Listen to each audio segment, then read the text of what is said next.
The Somerton Man Tamam Shud case. A dead man with no identity, and a message that changed everything. In the early hours of December 1st, 1948, a man was found dead on a quiet stretch of sand in Adelaide, Australia. He was lying against a seawall on Somerton Beach, legs stretched out, head tilted slightly to one side. His appearance was neat, almost deliberate. There were no signs of violence. No blood. No struggle. Just a man who looked like he had sat down and never stood up again. He carried no identification. Every label had been cut from his clothing, and no one would come forward to claim him. What began as a routine, unexplained death would slowly unravel into one of the most baffling mysteries of the 20th century. A case involving coded messages, an abandoned suitcase, espionage theories, and a single phrase that would haunt investigators for decades. This is the story of the Somerton Man, also known as the Tamam Shud case. The Somerton Man appeared to be around 40 to 45 years old. He was well-dressed in a suit and tie, polished shoes, and a pressed shirt, unusual attire for a beach visit on a warm Australian evening. Witnesses later reported seeing him sitting upright against the seawall the night before, his posture relaxed, his legs crossed. Some thought he was sleeping. Others thought he was drunk. No one realized he was dead. When authorities examined his body, they found no external injuries, no obvious cause of death, no signs of drowning. His face appeared calm. Too calm. The autopsy deepened the mystery. The man's organs showed unusual congestion. His spleen was enlarged. His stomach contained traces of food, but no identifiable poison. Medical examiners suspected poisoning, but tests at the time were limited. If poison had been used, it left no clear chemical signature. The coroner concluded the death was likely unnatural, possibly caused by a fast-acting toxin that had already been metabolized. In short, the man was likely murdered, but there was no proof. Police searched his pockets. What they found was disturbing in its absence. No wallet, no identification, no letters, no keys. Every clothing label had been carefully removed. This was not an accident. Someone had deliberately erased this man's identity. His fingerprints were taken and circulated internationally. No match. Dental records were checked. No match. Missing persons lists were scoured. Nothing. It was as if this man had never existed. Weeks later, a breakthrough. Police discovered an unclaimed suitcase at Adelaide railway station, checked in around the time of the man's death. Inside were clothing matching the Somerton Man's size, items with labels removed, a stencil kit used by tradesmen, a rare brand of thread not commonly sold in Australia. There were no documents, no name, no address. One tie in the suitcase contained a thread that matched the stitching in the man's trousers.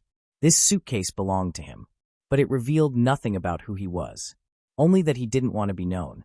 Months later, investigators made the most chilling discovery of all. Hidden inside a tiny pocket sewn into the man's trousers was a rolled-up piece of paper. On it were two words, Tamam Shud. The phrase is Persian. It means, "It is finished." The end. Police quickly traced the phrase to a book of poetry called the Rubaiyat of Omar Khayyam.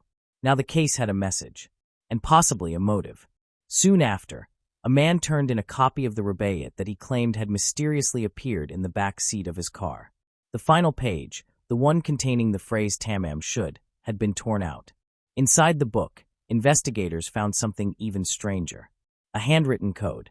Rows of seemingly random letters. No punctuation. No obvious pattern. Cryptographers tried to crack it. So did military intelligence. No one succeeded. Was it a cipher? A personal shorthand? A spy code?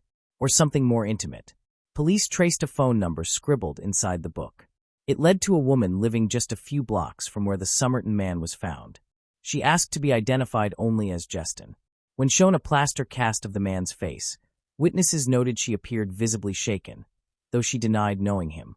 She admitted owning a copy of the Rubaiyat and having once given it to a man years earlier. She said his name was Alfred Boxall.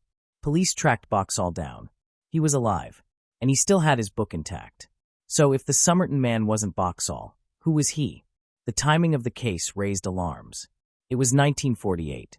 The Cold War was beginning. Australia had sensitive military installations nearby. The man's lack of identification, the coded message, the suspicious suitcase, all pointed toward espionage. Some investigators believed the Somerton Man was a spy, possibly poisoned with an undetectable toxin. Others believed he was a courier, or an intelligence operative who failed a mission. But no government ever confirmed this. If he was a spy, his secrets went to the grave. Not all theories are political. Some believe the case is deeply personal. The Rubaiyat is a book about love, fate, and mortality. Tamam Shud could be a final message, a man ending his life. But this theory clashes with the evidence. No suicide notes, no poison container, no history of depression. And why erase your identity before dying? Unless you wanted to disappear. Decades later, advances in forensic science reopened the case. Hair samples, bone fragments, genetic material. In the early 2020s, DNA analysis identified potential relatives. In 2022, authorities announced a major breakthrough. The Somerton Man was identified as Carl Charles Webb, an electrical engineer from Melbourne. But the revelation raised new questions. Why was he in Adelaide? Why did he erase his identity? Why the code? Why the Rubaiyat? The name answered one question and unlocked 10 more. Even with a name, the mystery persists. No clear cause of death. No explanation for the code. No confirmed reason for his actions. Was he involved in espionage? Running from something? Protecting someone? Or did he simply choose to vanish? The Somerton Man's story lingers because it resists closure. Even in death, he controlled what the world would know.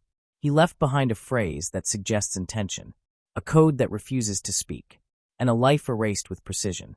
Perhaps Tamam Shud wasn't a farewell. Perhaps it was a challenge, a reminder that some stories are not meant to be solved, only remembered. This was the Somerton Man, a mystery written in code, sealed in silence, and hidden in plain sight. If you want more deep-dive investigations into the world's most baffling true crime mysteries, subscribe to MysteryGrid. Because every story is a puzzle, and some puzzles choose when they want to end.